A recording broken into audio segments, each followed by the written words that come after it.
Assalamualaikum warahmatullahi wabarakatuh.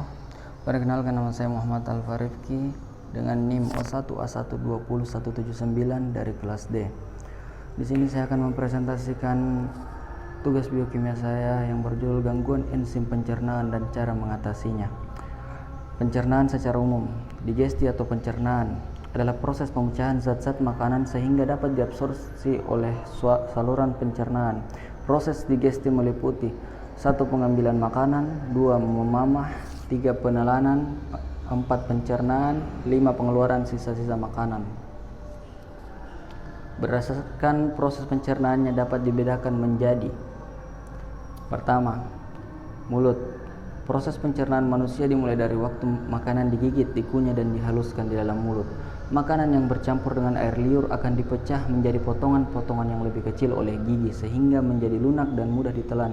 Lidah pun juga berperan dalam mengarahkan makanan di dalam mulut agar tergigit oleh gigi dan mendorongnya ke dalam kerongkongan untuk ditelan. 2. Kerongkongan atau esofagus.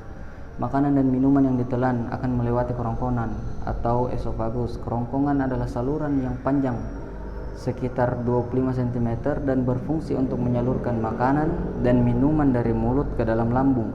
Di saluran ini terdapat otot-otot khusus menyerupai katup yang disebut lower esophageal sphincter. Katup ini berfungsi untuk memastikan makanan atau minuman yang sudah mencapai lambung tidak kembali ke kerongkongan atau mulut. Ketiga, lambung. Setelah menerima makanan dan minuman, lambung akan mengeluarkan zat asam dan enzim untuk melanjutkan proses pencernaan. Selain memecah makanan, lambung juga akan membunuh mikroorganisme yang mungkin terdapat pada makanan atau minuman. Di dalam lambung, makanan akan dibuat menjadi cairan pekat atau berupa pasta dan selanjutnya akan didorong ke usus halus. 4. Pankreas. Tak hanya berfungsi untuk menghasilkan insulin, pankreas juga berfungsi menghasilkan enzim pencernaan seperti lipase, protease, dan amilase. Enzim tersebut akan dilepaskan oleh pankreas dan ikut bercampur dengan enzim pencernaan dari lambung. Enzim lipase berfungsi untuk mencerna lemak menjadi asam lemak, protease untuk mencerna protein menjadi asam amino, dan sedangkan amilase untuk memecah karbohidrat menjadi glukosa. Kandung empedu. Hati atau liver akan menghasilkan cairan empedu, kemudian menyimpannya di dalam kandung empedu. Cairan empedu terdiri dari kolesterol, garam empedu, bilirubin, air, serta mineral seperti kalium dan natrium. Cairan ini berfungsi untuk mencerna lemak menjadi asam lemak. Ketika proses pencernaan makanan berlangsung, cairan empedu akan dialirkan ke dalam usus halus. 6. Usus halus. Makanan yang menjadi pasta atau kimus atau chyme di dalam lambung akan didorong ke usus halus. Gerakan yang disebut peristaltik usus ini terjadi karena kontraksi dan relaksasi jaringan otot di dinding usus halus. Usus halus sendiri terdiri atas 3 bagian, yaitu duodenum atau usus 12 jari, jejunum usus kosong, dan ileum bagian terakhir dari usus halus. Ketiga bagian usus halus ini memiliki tugas masing-masing dalam memproses makanan. Duodenum bertanggung jawab untuk melanjutkan proses pemecahan makanan, sedangkan jejunum dan ileum bertanggung jawab untuk proses penyerapan nutrisi ke dalam aliran darah. 7. Usus besar. Setelah diolah menjadi berbagai nutrisi yang terserap oleh tubuh, makanan yang sudah dicerna akan meninggalkan sisa atau limbah yang disebut tinja. Usus besar akan mendorong limbah makanan tersebut ke dalam rektum, yaitu perhentian terakhir pada saluran pencernaan. Ketika rektum sudah terisi penuh dan tinja di dalamnya siap dikeluarkan melalui anus, Anda akan merasakan mulas dan muncul dorongan untuk buang air besar. Proses pengolahan dan pencernaan makanan hingga menjadi tinja umumnya memerlukan waktu kurang lebih 30-40 jam.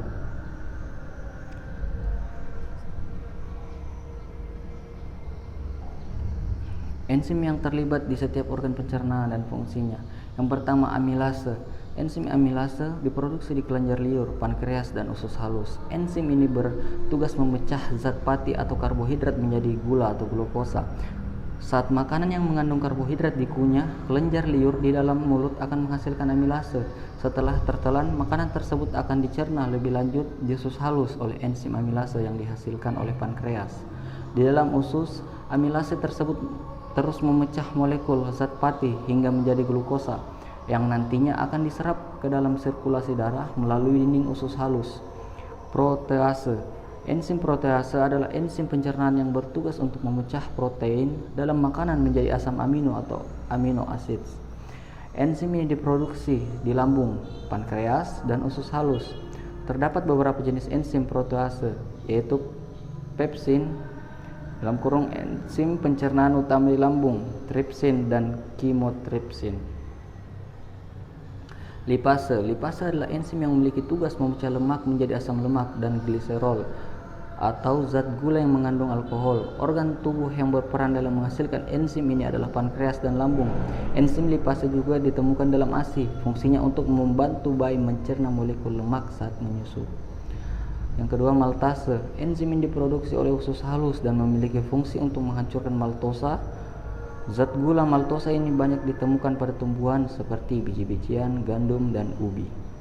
Laktase. Laktase adalah jenis enzim pencernaan yang memecah gula laktosa. Gula ini ditemukan dalam susu dan makanan atau minuman yang terbuat dari susu. Orang dengan intoleransi laktosa seringkali disarankan untuk mengonsumsi enzim laktase tambahan saat mengkonsumsi susu. Yang keempat, sukrase. Sukrase adalah enzim yang diproduksi oleh usus halus. Fungsi enzim ini adalah memecah sukrosa menjadi gula sederhana seperti fruktosa dan glukosa.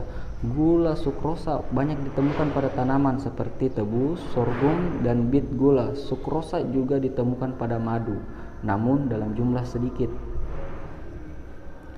Penyakit yang terkait enzim pencernaan. Gangguan pankreas kronis atau pankreatitis akut adalah pengerusakan pankreas oleh enzim secara mendadak dan difus yang diduga disebabkan oleh lepasnya enzim-enzim pankreas yang bersifat titik aktif ke dalam parenkim kelenjar. Ini diduga bahwa ada kebocoran yang menyebabkan zat toksik masuk ke dalam darah, rongga peritoneum, atau keduanya sehingga mengakibatkan rejatan, kolaps sirkulasi, bahkan kematian. Pankreatitis diakibatkan dari pelepasan enzim pankreas ke dalam jaringan pankreas dengan autodigestion, peradangan, kerusakan jaringan, dan cedera pada struktur organ yang berdekatan. Gangguan pankreas kronis adalah peradangan pada pankreas yang menyebabkan kerusakan permanen dan berhentinya fungsi pankreas. Penyakit ini terjadi ketika pankreas tidak memproduksi cukup enzim untuk memecah dan menyerap makanan. Akibatnya nutrisi seperti lemak, vitamin, dan mineral tidak dapat diserap oleh tubuh sehingga menyebabkan nyeri perut berat yang timbul berulang. Penyebab pankreatitis akut biasanya disebabkan oleh konsumsi etanol yang berlebihan atau adanya batu empedu yang menghalangi saluran pankreas, terhambatnya enzim pencernaan di pankreas.